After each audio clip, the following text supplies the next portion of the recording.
Michael Mann is quite the intriguing director, once gifting us with a shootout that's still hailed as the best in Hollywood history. Many have tried to replicate Mann's style, with Christopher Nolan often cited as coming closest. Nolan has openly professed his admiration for Mann, but closest here means something like almost reaching the moon. Time, however, spares no one. While Mann's films in the 90s consistently topped the charts, the 2000s saw a shift. The director found himself drowning in attempts to recapture past glory. In 2005, Mann tried his hand at biographical cinema and crashed spectacularly.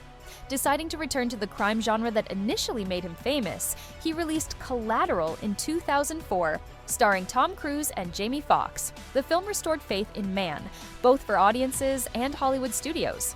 Michael Mann's box office success with Collateral pushed Universal Studios to invest $90 million in his next film, which, during production, morphed from an expensive action flick into the most costly action movie in Hollywood history. In 1984, Michael Mann's TV series Miami Vice triumphantly hit American screens. Its success was so monumental that Don Johnson, one of the lead actors, became the highest-paid TV actor in 1986, earning $250,000 per episode and over $6 million per season. For comparison, Tom Cruise was making around $3 million for his roles at the time. Harrison Ford, a superstar, was pulling in $5 million, and Kevin Costner was practically working for peanuts. In the US, Miami Vice is one of the most iconic TV shows in history, standing alongside Friends, Magnum, PI, Star Trek, and Baywatch. Its trendy 80s style had a significant influence on the era's fashion and aesthetics. Michael Mann had been eager to turn his TV series into a feature film since the early 90s. However, Don Johnson wasn't keen on the idea, and the production required a massive budget. So, Mann shelved the Miami Vice movie and focused on other projects. He revisited the idea in 2004 while filming Collateral, where he worked well with Tom Cruise and Jamie Foxx. Mann offered them the lead roles in the Miami Vice film, and both agreed. They quickly signed on and started collaborating with Mann on the script. However, a few months later, Tom Cruise left the project due to the ramping up of Mission Impossible 3, which paid him significantly more. Jamie Foxx stayed on, which led to some unfortunate consequences down the line. Tom Cruise's departure didn't significantly impact the film's budget. Universal Studios didn't reduce the budget, rightly figuring that even if the box office returns weren't stellar, Mann's films had a way of recouping investments over time. While Mann's movies didn't always become massive hits in theaters, they consistently gained a cult following and performed well on video. Some studios count on the cult following of a series to justify a hefty budget. In the case of Michael Mann's Miami Vice, the studio likely anticipated that the film's cult status would ensure its success, even if it didn't perform exceptionally well at the box office. If another director had been at the helm, the studio could have easily reduced the budget by a third without compromising quality. However, with Mann, this wasn't an option. Some directors have a knack for spending enormous amounts of money on films with little evidence of it on screen. Take Brian De Palma's Snake Eyes, for example, where Nicolas Cage runs around for the entire movie. The film's budget was $73 million, and Cage spends the whole time running through just 3 corridors. Compare this to other Cage films like Face Off, The Rock, or Con Air, which have similar budgets but look 5 times cheaper. This isn't because De Palma is embezzling funds, it's all about the shooting style. In Snake Eyes, those 3 corridors could have been filmed in a studio rather than in Atlantic City. The boxing match could have been shot with 50 extras to create the illusion of a full house, but De Palma insisted on shooting everything on location. He negotiated with the city mayor, rented out spaces, cleared out working citizens, and hauled in tons of equipment. This approach, while authentic, significantly increased the production costs. All these choices add up to significantly higher costs. The same happens in Michael Mann's films. In Con Air, the interior of the airplane was filmed in a studio, while Mann insisted on shooting in real airplanes for Miami Vice, which featured several. And since special effects are for the weak, these planes actually took off with the director and actors on board. God forbid the audience sees a green screen out the window, it's all about authenticity. So, a solid action flick like Die Hard 4, with plenty of stunts and Bruce Willis's hefty paycheck, costs around $110 million. Meanwhile, Mann's Miami Vice, sans Bruce Willis, ended up costing $160 million. This isn't a critique of these directors' methods, though. Films shot on location have a distinct look and feel. The visuals are richer, the sounds more vibrant, and the lighting more natural. As long as these films bring in money, studios turn a blind eye to the extravagance. But when a flop hits, the backlash is stronger and more immediate because the financial losses are greater. This explanation serves to highlight that such directors aren't isolated from the studio system. Their decisions have real financial implications. Some directors simply prefer the authenticity of real locations over studio sets. In the case of Michael Mann's Miami Vice, the departure of Tom Cruise led to the quick signing of Colin Farrell, an up-and-coming star at the time. With Farrell costing less than Cruise and the budget remaining unchanged, Mann saw an opportunity to enhance the film's production value. However, trouble began before filming even started, and it was all thanks to Jamie Foxx. When Foxx signed on in 2004 alongside Tom Cruise, he was already a fairly well-known actor, but his fame was still relatively modest. That changed in the spring of 2005 when Foxx won the Oscar for Best Actor for his role in Ray. Following his Oscar win, Foxx demanded a salary increase that would surpass Colin Farrell's. Instead of the initial $3 million, Foxx wanted $10 million. With $1 million already spent on pre-production and location rentals, losing Foxx was not an option.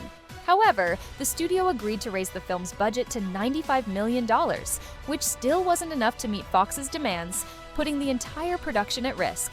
In the end, Colin Farrell agreed to a reduced fee of $7 million, with $2 million going to Jamie Foxx. But that was just the beginning. A few weeks into filming, Foxx refused to participate in scenes shot on airplanes and boats. This forced Michael Mann to quickly rewrite the script on the fly, leading to further budget increases. The filming of Miami Vice took place across the Caribbean and South America. To save money, the entire crew, including Farrell and Mann, flew commercial. However, Foxx insisted on a private jet for himself and his entourage, further straining the budget, which had already surpassed $110 million. But the real blow to the production came during filming in the Dominican Republic. When gunshots rang out near the set, Foxx promptly gathered his entourage and fled to the US, refusing to film anywhere outside America. Foxx claims the situation was more serious than reported, with bullets allegedly whizzing overhead, forcing him to take cover and defend himself. It's worth noting that while Jamie Foxx claimed to have faced real danger, the production team was protected by local police, and in some areas, Mann had to negotiate with gangs for security, a common practice even in films like Jean-Claude Van Damme's Double Impact. If Foxx's earlier demands had gradually increased the budget, his sudden disappearance nearly destroyed the Miami Vice production. His refusal to film outside the US forced a complete rewrite of the final third of the script. Originally, the finale was supposed to be shot in Paraguay, with a much grander and more dramatic scale than what was hastily filmed in Miami. Entire story arcs had to be cut because they no longer made sense.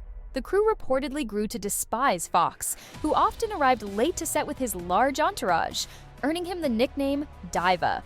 Filming in Miami during hurricane season added more challenges.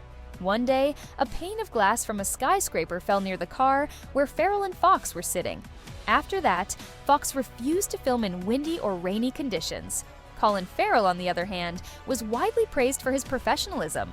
Despite his struggles with substance abuse during filming, he never arrived late to set and always delivered what was required of him. Later, Farrell would express regret for his behavior and blame himself for the film's failure. He admitted that he hadn't fully committed to the role and felt deeply ashamed about it.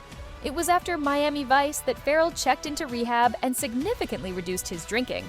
Michael Mann also took some responsibility for the film's shortcomings. Crew members reported that Mann frequently rewrote the script multiple times a day, often making poor changes. However, due to his influence at the time, no one dared to point out the issues. In later interviews, Mann acknowledged the criticisms and wished he had studio oversight during filming. He admitted that instead of addressing problems quickly, he often got sidetracked, like buying pirated cassettes of his films in Paraguay and getting overly excited about it. By the end of production, Miami Vice had a budget of $140 million. Unofficial reports from outlets like Deadline and The Hollywood Reporter suggested the budget had exceeded $160 million. In today's terms, Fast and Furious has surpassed these figures, but in 2006, Miami Vice became the most expensive action film in history. Naturally, all the film's issues were widely covered in the press.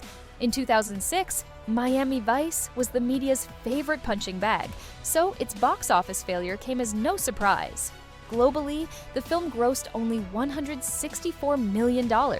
Universal Studios lost between $100 and $150 million on Miami Vice. Given the film's obvious problems, there was no positive buzz to help recoup the losses, as the studio had hoped. Mann never openly criticized Jamie Foxx, stating that Jamie is a great actor and that everyone has their demons, including himself. Colin Farrell believes one of the issues with Miami Vice was the misplaced humor. When he signed on, he thought the film would be more like Lethal Weapon, with witty banter, but over time, that humor disappeared from the script. Jamie Foxx never again commanded such high fees for a film role. 3 years after Miami Vice, Mann's career took another hit with the failure of Public Enemies. After Public Enemies, it took Mann 11 years to direct another film, Blackhat, which also flopped. Now, at 77, Mann is attempting to launch a prequel to his most famous film, Heat. Let's hope that never happens. Thanks for tuning in. Subscribe and stay connected.